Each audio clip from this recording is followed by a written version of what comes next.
Good evening and welcome to Poland Daily. I'm Nicholas Richardson and this is the news. This afternoon, a special retreat of the Parliamentary Club of the governing Law and Justice Party began in a Warsaw hotel.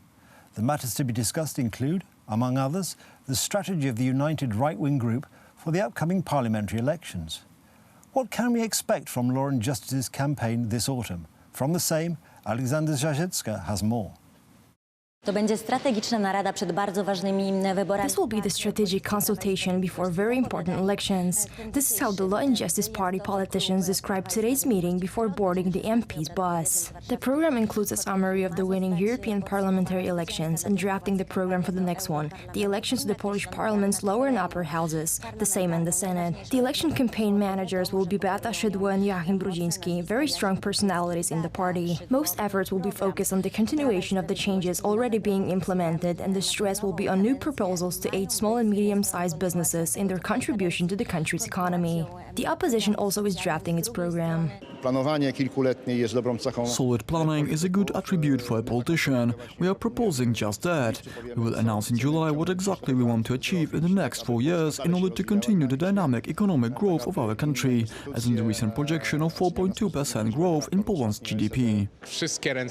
All hands on deck, this is the strategy.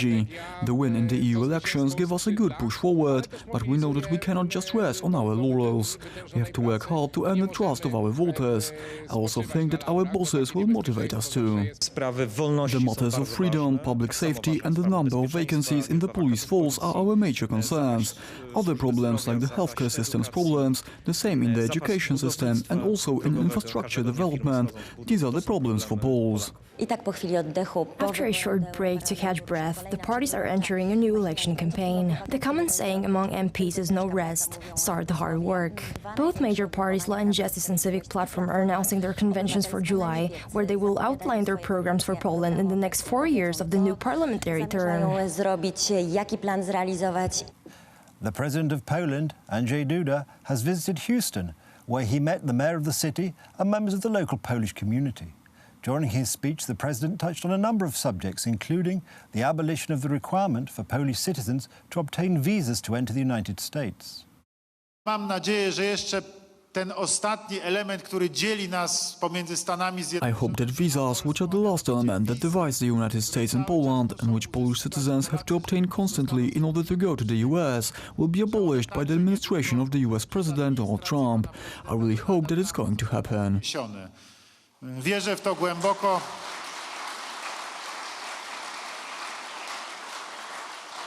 Mogę powiedzieć tak, pracujemy nad tym, pracuje nad... I can say that we're working on that. The administration of the US President and the President himself are working on that. The US Ambassador to Poland, Mrs. Mosbacher, is working on that very hard. I hope that before Donald Trump's first term of office ends, we will achieve this goal. And I want to say one more thing. I'm not involved in the politics of the US, but I can say that the talks regarding the Polish matters and mutual cooperation are very precise. This is not the so-called foaming of the mouth. Ale mogę powiedzieć tak. The Polish Minister of National Defence, Mariusz Błaszczak, met Polish and American veterans from the conflict in Afghanistan and the main characters from the Polish documentary series Veterans: Escape from Death. The meeting and the special screening of the first 2 episodes of the series took place at the residence of the Polish ambassador in Washington. Film był niezwykły. Ja miałem już sposobność... The production is great. I already had the chance to watch it once and it's very moving. It's a film which shows the brotherhood in arms between Polish and American soldiers. I'm very glad and thankful that such a series was made. It should be shown everywhere. The film also makes Polish-American relations stronger, and again, I appreciate it very much. I always try to find time to attend such screenings. I did that in Prague, and I prolonged my stay here to show our appreciation of the heroism, bravery and sacrifice of Polish and American soldiers, and to stress our 2 countries' cooperation. These soldiers keep our country safe, and that's my goal, to keep Poland safe. Well, our stories are very moving. You know, it's 2 countries coming together when we met on the battlefield as strangers and we left as blood brothers forever. You know, I have a brother and family, and I've all the way in Poland now from the United States. So it's amazing. We were there supporting. Like I said, I'm part Polish, so it's kind of cool to embrace a little bit of my culture that I didn't really get to grow up with, but now I get to experience because of what happened in Afghanistan so many years later in my life, and it was really nice being part of it. The United States has accused Iran of launching Thursday's attack on 2 tankers in the Gulf of Oman. Iran denies this. The United States Secretary of State, Mike Pompeo, said that the United States has evidence that Iran was indeed behind the attacks. The American army presented a film showing soldiers of the Iranian Republican Guard removing a mine from the side of one of the tankers. Pompeo said that attacks on civilian ships are part of the Iranian campaign aimed at escalating tension. According to the U.S. Secretary of State, Iran is trying to disrupt the supply of oil through the strategically important Strait of Hormuz. It is the assessment of the United States government that the Islamic Republic of Iran is responsible for the attacks that occurred in the Gulf of Oman today. This assessment is based on intelligence, the weapons used, to encourage a comprehensive deal that addresses the broad range of threats. Threats today apparent for all the world to see, to peace and security. Iran should meet diplomacy with diplomacy, not with terror, bloodshed, and extortion. The United States will defend its forces, interests, and stand with our partners and allies to safeguard global commerce and regional stability. Pompeo insisted that no group operating in the region has the resources to carry out this type of action, but he did not present, as Reuters points out, any direct evidence confirming that Iran was behind the attacks on the tankers. Shortly after the Secretary of State's statement, U.S. President Donald Trump posted an entry on Twitter in which he stated that there are currently no conditions for agreement between America and Iran. Well, I very much appreciate PM Abe going to Iran to meet with Ayatollah Ali Khamenei. I personally feel that it is too soon to even think about making a deal. They are not ready, and neither are we. Neither Iran or any other country has admitted being behind the attack. In response to the American accusations, Javad Zarif, Iran's foreign minister, said that the incident was very suspicious and called on countries in the region to halt talks. Reported attacks on Japan-related tankers occurred while PM Abe Shinzo was meeting with Ayatollah Ali Khamenei for extensive and friendly talks. Suspicious doesn't begin to describe what likely transpired this morning. Iran's proposed regional dialogue forum is imperative. On Thursday, 2 tankers, the Norwegian MT Front Altair and Japanese Kokuka Courageous, were attacked in the Gulf of Oman. On the first ship, there was an explosion and a fire, and the second has a damaged hull as a result of the attack. Crews were evacuated from both ships. Fortunately, no one died. The seaway where the incidents took place is of strategic importance due to the fact that exports of oil from Saudi Arabia, Kuwait, and the United Arab Emirates pass through it. In May, off the coast of the Emirates, there were attacks on the 4 merchant ships, including Saudi tankers. The U.S. authorities have blamed Iran for these attacks. Tehran has denied being responsible for these attacks.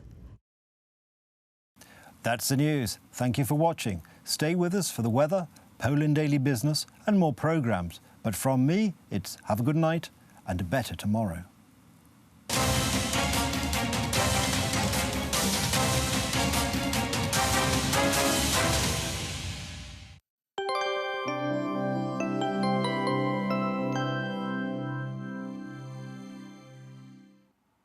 Good evening, I'm Paulina Adlerstein and welcome again to Poland Daily Weather. Let's see what will happen tonight. So the temperatures will vary from 13 degrees in the area of Koszalin and Szczecin, 14 degrees in Zielona Góra, and also in Bydgoszcz, and up to 20 degrees in the eastern parts of the country, also around Rzeszów and Krakow. Some fog may be appearing in Łódź and Katowice, so those cities might not have the best circumstances for driving. Now let's see the forecast for tomorrow in Poland. So Saturday looks very hot, up to 34 degrees in Katowice, 33 degrees will be seen in Krakow, and the coolest place will be the area of Olsztyn with 26 degrees. Quite a bit of sun in central Poland, also around Krakow and Katowice, and other places might be a bit more rainy with thunderstorms as well, like in Rzeszów and Lublin, and also we might be careful in Wrocław as well as in Poznań. This is all for tonight. Thank you and see you soon.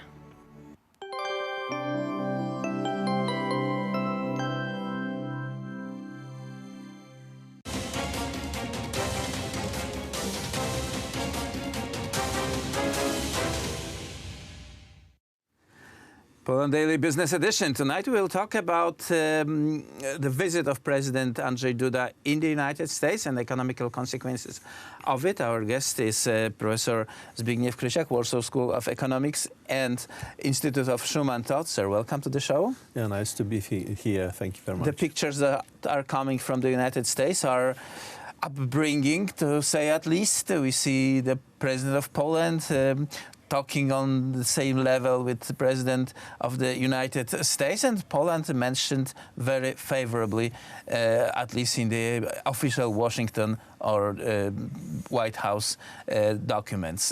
Is that a good prognosis for Polish economy, for Polish business? Yeah, that's a very important, event and a meeting, which we observed yesterday, and this is continued as well today. This visit of President Duda is today in California, in this area of the businesses. But the important progress, as we notice, in that respect, the safety, military safety of Poland, and as well connected, to the, business development. As we see, this meeting, connecting to extension of a number of the American soldiers up to additionally up to 1,000 or 2,000 people is connected, to the negotiations about, buying from the United States most, advanced, aircrafts, military aircrafts, F-35, which is, starts and triggered, the important and business development in Poland. After we buy that, I can, anticipate that there will be established a certain, factories which will basically responsible for the maintenance, and this will as well, start to transfer the technology. This technology will be probably not transferred this most updated one, but this will be the cooperation which as a fact should be, realized, is going, to create some certain human resources in Poland. Engineers engagement from the Polish side, is going really to put Poland on the track on the very most, towards the most modern and advanced technology in the military area. People say that in terms of military technology, we may see the trees like aircrafts here, ships over there, some launchers, some different place, but we don't really see the forest. And the forest of present-day military is to provide safety and predictability for the region. And I guess, to my kind of gut feelings, are that this is the most important effect of this alliance, and this will probably endure for longer. Yeah, I would say I would agree, with your statement and with your, thesis, because, creating this infrastructure basically is going to make, very comfortable the American businesses, in saying, yes, we are covered with that, military infrastructure where our, American soldiers and the infrastructure is here, and in the case of any problems, they will protect us. As we know, currently the exchange, the trade exchange between Poland and America, it's not a big one, and this is going to be, extended. So there is a room for improvement. There is a big room, and the way how to, extend this is of course, related to that way to create a safety environment. And as well, if Poland is currently on the very fastest, growth in the GDP, we are on the fourth, position place around the world. So to keep that speed, it's important, I think, to establish that safety environment. And yes, you are right. This gives for businesses, especially, a very good, comfortable position, saying yes, for long term we can, develop this relationship, and even if we translate, the transfer high technology or do big investments, we are not going to lose. Okay, another aspect or factor of this meeting is the energy business. President Andrzej Duda, after meeting President Donald Trump in Washington, goes to Texas. And this is the hub when all this LNG installation with Poland as one of the main customers are being built and processed. So another big factor of energy security here in Poland. Yeah, very significant, I mean, a symbol, significant moment in that visit of the President Duda in U.S., you know, which was not the case in the past. It's just, you know, the meeting, you know, in Texas and the meeting in California, you know, and these meetings are just related to very concrete issues, businesses issues, to introduce not only, I mean, the President Duda and give him a certain knowledge about that, but he's as well, you know, followed by many business people, you know, who are going, you know, to get understanding, you know, how this, I mean, facilities in the Texas, which are just put the gas into the liquid one and transport it to the Polish border. And as I remember, you know, the place and the city where this, you know, transfer of the gas to the liquid one is made is called the Heart of Jesus, I think. You know, this is something related to a certain, you know, as well as spiritual, you know, symbol. So do you think that the values that apparently are being shared between the American president and conservative Republican Party that supports him and the Polish conservative government are something which we can build on? Like, does it create a level of trust between both parties that is probably higher than before? Yeah, I think this significant, I mean, issue is in that building that business is the fundament. The fundaments which were, you know, initiated 2 years ago in Poland when the President Trump, you know, in his very great speech, you know, I mean, announced the very, I mean, fast cooperation with Poland. So this grant of the values, the Christian values, in fact, you know, created a faster way to develop these concrete issues in the business, in the safety, military area.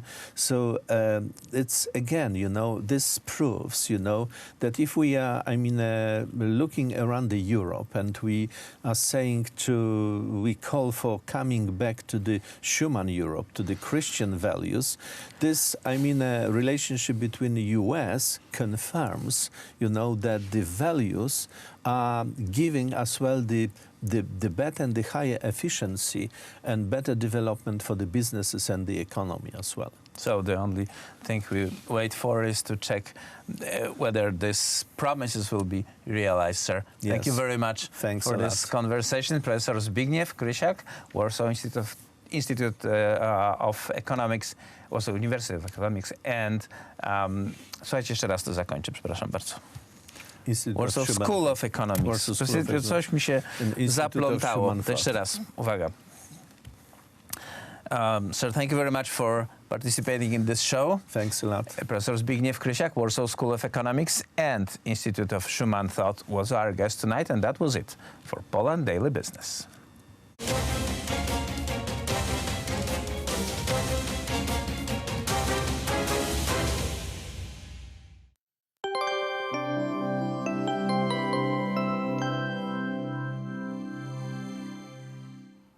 Welcome again, this is Poland Daily Weather and I'm Paulina Adlerstein. Another very warm day ahead of us, up to 34 degrees in Katowice and 33 will be seen in Krakow as well, but the coolest area will be Olsztyn with 26 degrees and Gdańsk with 24.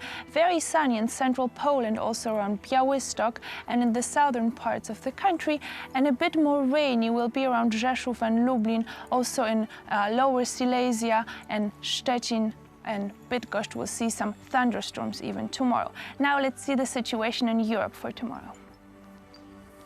So tomorrow in Europe, up to 35 degrees and 34 in the Athens, 30 degrees in Madrid, so those places will be very hot. Also 32 degrees in Prague, 33 in Bratislava, and the coolest again will be Dublin with only 16 degrees Celsius. This is all for tonight. Thank you and see you again tomorrow.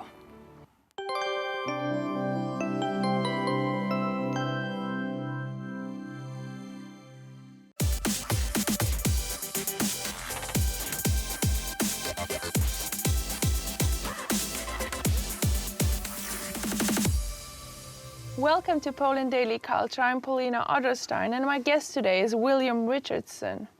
Hello, William. I was just wanting to ask about it, about Poland Daily Travel. How is that working in different places you're visiting, and what's your maybe best experience? Or something that has surprised you? Something that surprised me, I can tell you this. The problem with knowing a lot about a place already is it's hard to rediscover it, because you've read a lot about it, and a place that you live in, you can become so used to it that it's hard to translate your initial excitement in seeing it to a viewer, so that they will share in that when they're first exposed to it. So you have to work on that. But there are little tricks to doing it, and part of that is not planning too much. And hoping for, and well, you don't have to hope that things will happen, but being spontaneous as possible. This helps to create that excitement, and so you're not jaded in your reporting. The other thing would be, I can tell you about a recent trip that we made to Torun. On the way, I decided, what would it be like if we did one day of just traveling along the river, as if you just went out for a drive and you didn't know what you were going to see, like tourists do, and you don't study up too much, and go places, some of the places I'd never been before, and see what that's like, to try and discover with the viewer something new. And so we did that. We went out and we went up the river towards Płock, and then across over the river, the Wisła, and heading up to Torun. And we just stopped in places without planning too much. I mean, I made some basic ideas, you know, and how long, you know, because we had only that day to do it. It takes a long time to drive it on the B roads as well as to stop and film, and you know, and get all the subsidiary, the extra filming you need to show the place when you're eventually at it. So that was a lot of fun, and a great discovery. I made several discoveries. One was the monastery at Czerwińsk, nad Wisła, which is amazing. Yeah, I've been there. Yes, have you been there? One of the oldest churches in Poland. I'd never been there, but and in fact, I just thought the town looked like a good place to stop, and it was only as an afterthought that I said, well, we better go to the monastery. And we went up there, and just I hadn't really read about it at all. I just knew there was one there. And there were signs in the town, too. And we went up and started looking, and I said, well, this is amazing. And so I said, let's record something. And I just, you know, started talking and saying, look at this. This would have been a foundation place in the Middle Ages. This is just, you know, not, they had castles, but they also, this was a fortress of belief, absolutely as important to the medieval mind as a castle would have been, even maybe more important. And it's built so substantially. And look at this position on the river. Next thing I know, the guy in charge comes out, the priest in charge, Father Jan, comes out, and this is a nice guy. He has a big smile on his face. He goes, what are you filming for?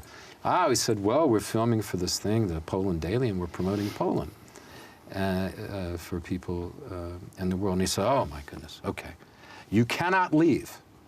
You must come with me. You've got to come in the church. I'm going to show you everything. Wow. And he did. And it was amazing, because this church is almost 1,000 years old. And it's a Romanesque church with, you know, Gothic additions. So it was great. And we saw, you know, this is where the Polish king prepared before the Battle of Grunwald with his knights. And there's the place where the legend has they scratched their swords, right? You know the story, right? And so we filmed that, and we talked about that. And has some of the oldest sculptures in Poland of apostles and things like this, and just so on and so forth. And not only that, Monasteries have and monastery-attached churches have a special quality to them. They're built in a slightly different way. Have you learned it all while visiting those places, the history of Poland, or did you know before? Well, you always learn new things. And then for me, this was new stuff. I mean, I knew vaguely, not vaguely, but I knew the history of Grunwald and things like that. But I was no expert, certainly on that church. And I wouldn't have been able to say it was one of the 5 oldest churches.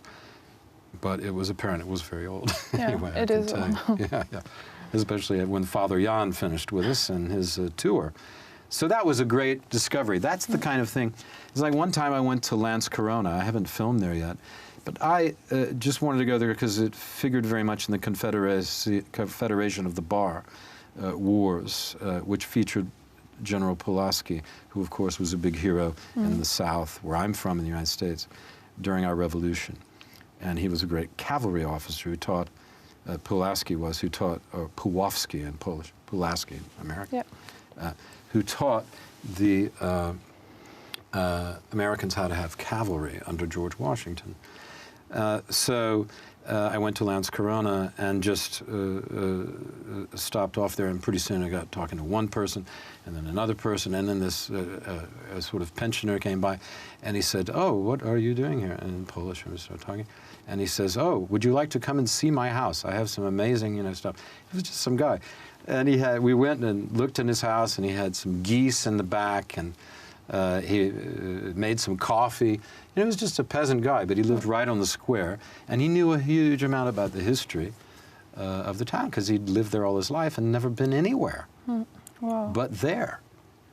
And I think he may have been, to the next biggest town, which was not a big town, a couple of times.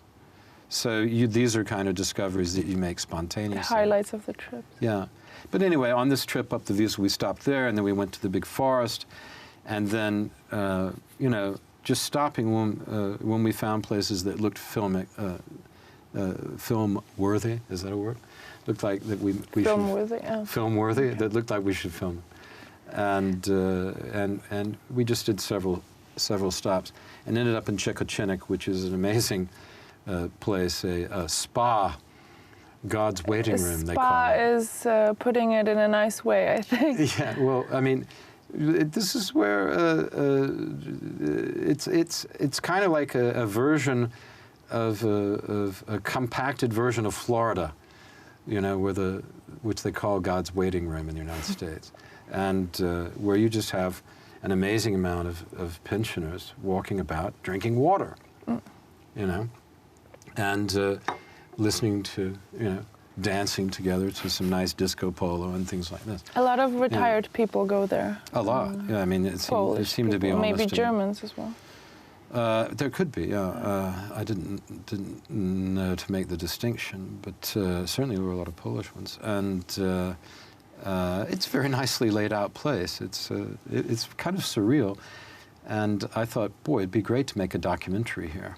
I think it could be popular in the world, this kind of, Polish pension life, in Czechocinek. Yeah, in Czechocinek for the a glimpse of that. Anyway, so we had that. So we went, from the sublime to the ridiculous, if you will, or from sublime to sublime, depending on your point of view. I don't want to knock people who, I think any way you can enjoy yourself in life is a good way, if in fact they are enjoying themselves there. So, and then to Torun, which is of course one of the prime examples of Gothic architecture in the world. So it's an amazing place, and they've done great things there in Torun. So that was exciting, an exciting trip. Torun I know a little bit, so I've been there a few times. Maybe you should mention the most famous thing that comes from Should I mention Torun? our trips? What? From Torun, the pierniki. Oh yeah, I made gingerbread. Oh, really? Yeah, if people will... so you visited a live museum or something like that? We visited a lot of museums, but there wasn't enough time to do all of them. But people there were very kind. We went to the Copernicus Museum, they were very kind there, and did some nice material there. And then went to a gingerbread place where I spoke to the ginger master. fans of cream will not be upset if I say the ginger baker. But did you receive a gingerbread certificate? I didn't get a certificate, but I did win on camera the gingerbread award for best piece of gingerbread made. I beat out our guide, wow, Karolina Ryczynska. I beat out the lady, which is always, I didn't realize my baking skills were so highly developed, and the ginger master himself. He said my angel was the best, but perhaps because of our earlier visit the day before with Father Jan, I had chosen the right thing, and the blessing was with me.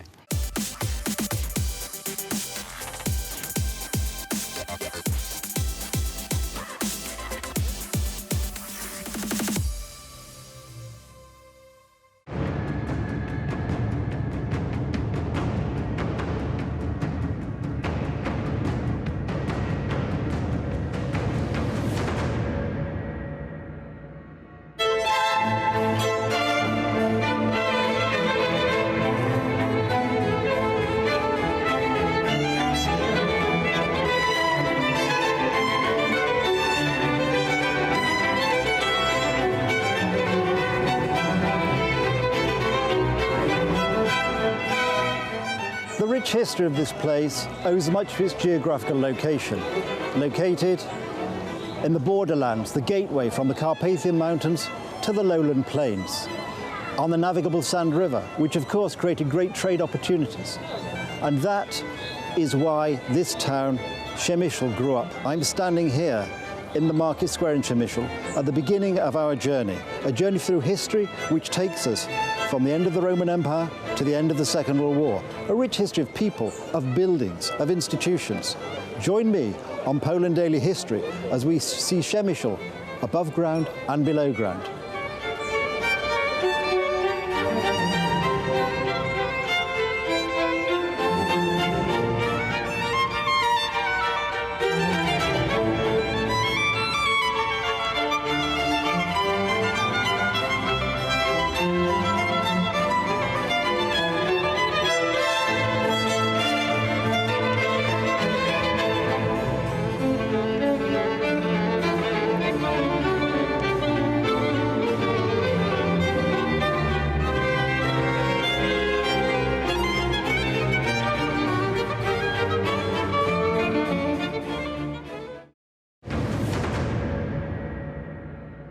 So, Father Marek, I wonder if we could now concentrate more on we've heard about the diocese, which is very interesting.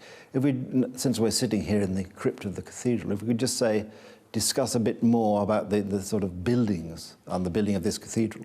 Mm-hmm. And as we said earlier, the first cathedral or we think what might have been the first cathedral at least, was the wooden church originally.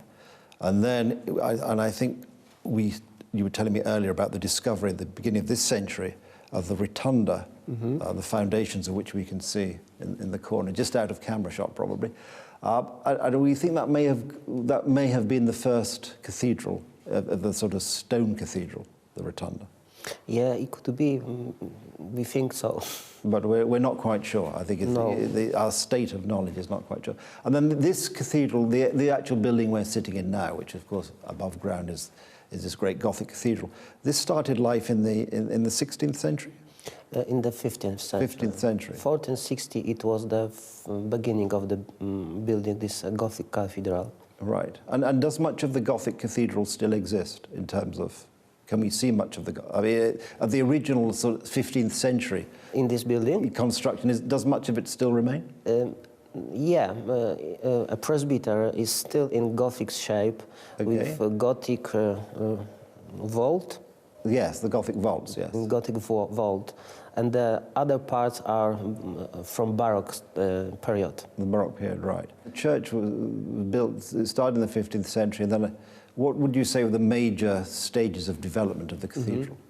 I have to say that this Gothic cathedral is third or fourth cathedral of Przemyśl, because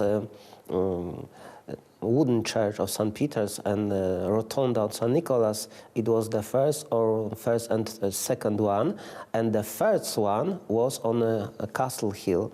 It was established in 1412 by King Władysław Jagiełło, who gave castle Orthodox Church to Roman Catholic Church. Right.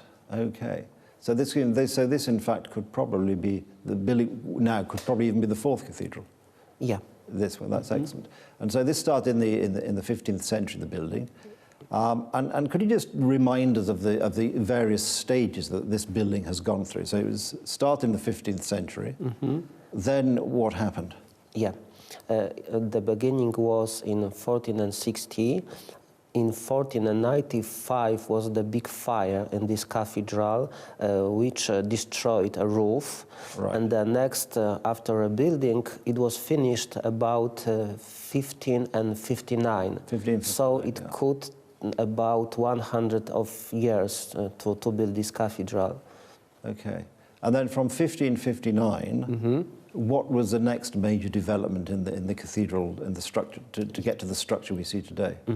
The next stage was in Baroque time, when Bishop Alexander Antoni Fredro decided to rebuild this building in Baroque style. Right. It took place from 1727 to 1744. In this period was also destroying the roof. Yes, as we heard about earlier, the fire in the roof, yes. Yeah. In this period, the shape was very different. Cathedral changed his shape very, very much. Yes, yes. You understand me? Yeah, I do. No, it's very clear. And in terms of changing shape, you mean in terms of the internal design, the external design, so it looked like a slightly different building. But it remained obviously the same building on the same site. I mean, yeah. I think the same walls, but different. Well, I think obviously as buildings are buildings, I think even old buildings, or rather particularly old buildings, are very much living organisms, and they do develop. You can go to any cathedral, I think, anywhere in the world, and you see these bits from different parts of history, which of course make the building at any one time very, very fascinating. And so the building we see now is mainly as a result of the work following the wall. When the roof fell in and they had to rebuild it. Yeah, but the next big change was in 19th and 20th century when this cathedral was rebuilt in neo-Gothic style. Yeah, yes, that was very popular in England as well at that time. It was the third big restoration of this cathedral, and it changed facade, it changed presbytery. Right. I think the smallest changes were in nave of cathedral. So the nave is pretty much as it was before the. But in this time it was totally repainted in the interior. Yes. But the actual design remained the same. It's just a sort of redecoration slightly, which of course follows. Because it is, and particularly we'll see later, no doubt. But the interior of the church is lovely. The main altar is absolutely fantastic. But it is a quite new an altar. It was made in 1894. The next one, the earlier were destroyed during the restoration time. It was Baroque style, big altar. We have some photos of it, but it's disappeared. I quite like. I mean, as an architectural style, I quite like the Baroque. A lot of people find it, I think, a bit too much. But I think it's rather nice. So it's a shame that you have something equally grand, but that you lost this. I mean, for me, and this is, I find so it's slightly controversial for a history program, but I find this habit now, which you see in these great cathedrals, like you have the marvelous great altar, then for other reasons, see the Mass actually celebrated on a much smaller altar, sort of elsewhere in the sanctuary, which I always find is a terrible shame, because you have these, the priest is there with his back to this marvelous altar, where of course in a previous generation, he would have been facing that marvelous altar like the congregation. But that's just my personal my personal view. So the building we see today is very much this Gothic, this neo-Gothic yes, style. yes, In neo-Baroque and neo-Baroque. And neo-Baroque, yes. When you see these great cathedrals, and I'm particularly also struck when you go back to the early history of the cathedrals. You think these men with much simpler, and they were largely men, obviously, with these much simpler tools were able to build these fantastic buildings. I often think to myself, how did they do it? How were they able to do it? And you think, well, it must have been partly, obviously, engineering skill. But I think also, and particularly with religious buildings, with great cathedrals, there must have been an act of faith as well. It must have been faith that enabled them to drive forward, I think, and achieve these marvelous engineering miracles with very rudimentary equipment. I mean, would you agree that I suppose you would agree there's a possibility that the faith motivated? Sometimes I say that they were much smarter than we are today. Well, yes, indeed. I remember going to, when I was at university, a talk by the then Cardinal in England, and saying you should look at, because people, of course, they always have this debate, well, the church shouldn't have these buildings because we should be looking after the poor. And he said, well, we can do both. But he said, for him, as a cardinal, when he looks at a great cathedral, he says it's a sermon in stone, which I think is a marvellous way of looking at it, or in this case, a sermon in stone and a sermon in brick. I mean, I think just a marvellous way of thinking of these great cathedrals. Father Mark, could I just ask, just in the corner of the crypt here, there is the rotunda, which you said was first discovered, unearthed probably, at the beginning of the last century, in the early part of the 20th century. And what actually can we see in terms of what does the rotunda tell us about the building which was there before?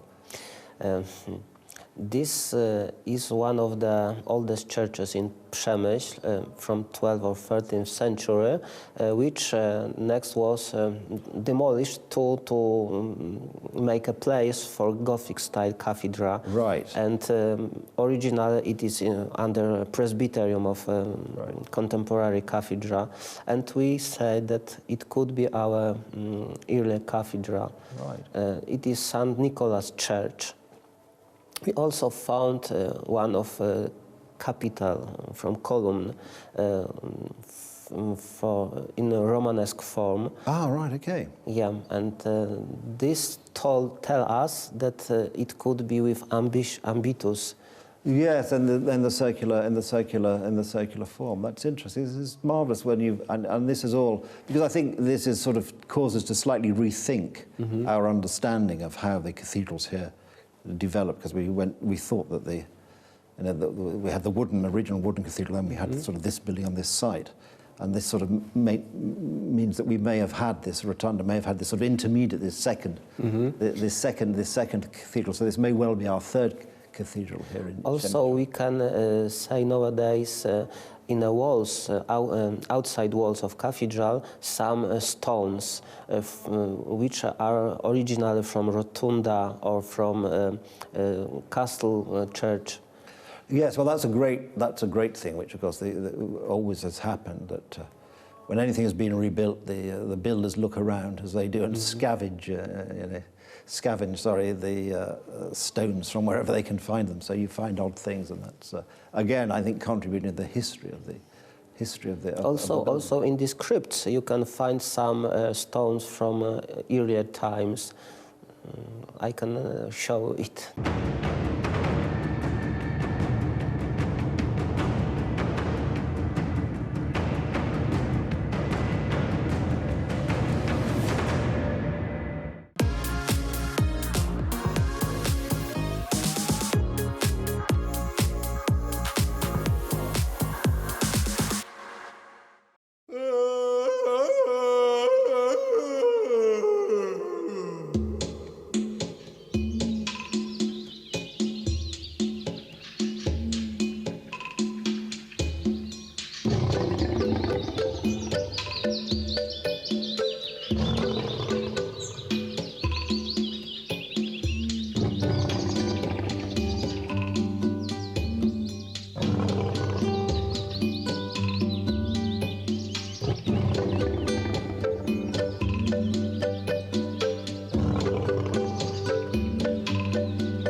Hello and welcome. It's time for another edition of Poland Daily Travel. My name's Will Richardson, and this time we'll be taking you on a series of episodes exploring the Warsaw Zoo. It's a peaceful reserve located on the eastern bank of the Vistula River in Warsaw. So come along with us and let's visit the Warsaw Zoo.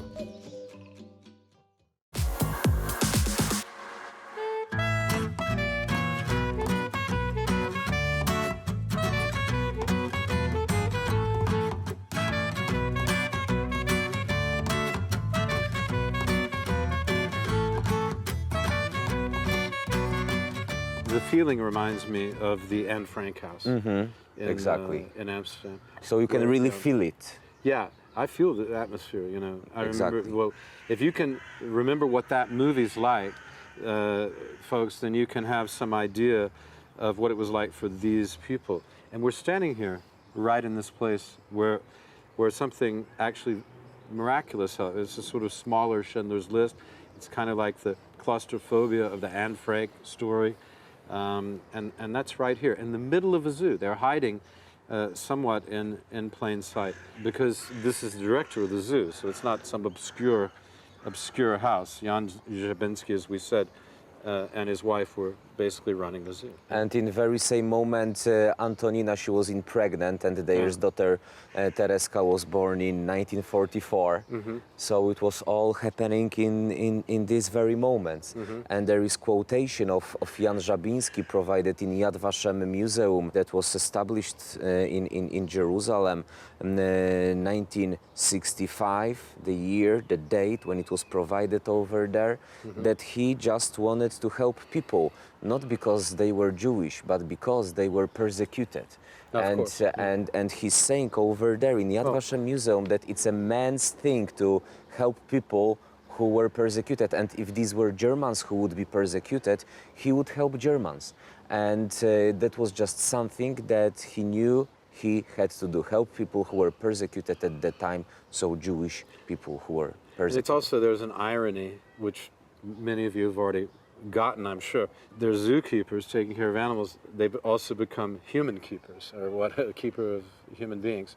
It's the same spirit in a sense, and I think it's worth thinking when people go, oh, zoos are horrible places. It depends on the care that's given in the zoo, and I think you'll see as we walk around here that this is a zoo that is very well set out. The animals are very well taken care of, and it is something extremely educational. So some of you may be against zoos. I'm personally not.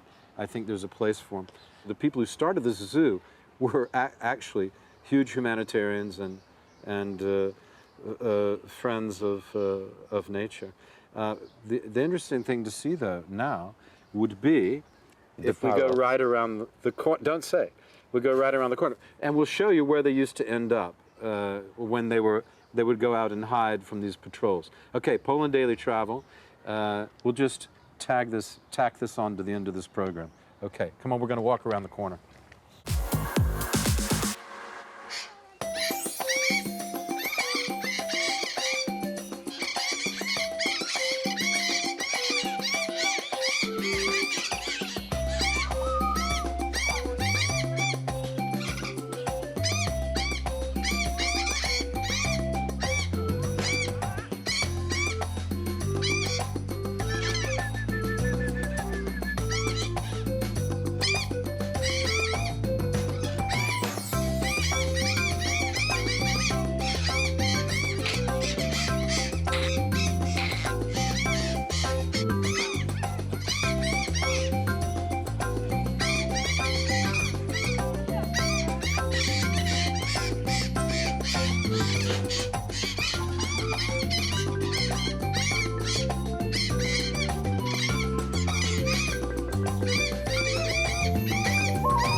Okay, so we walked around just from the tunnel, the beginning of the tunnel, or where you could look to the beginning of the tunnel, over to the other side, and this is where it ended up.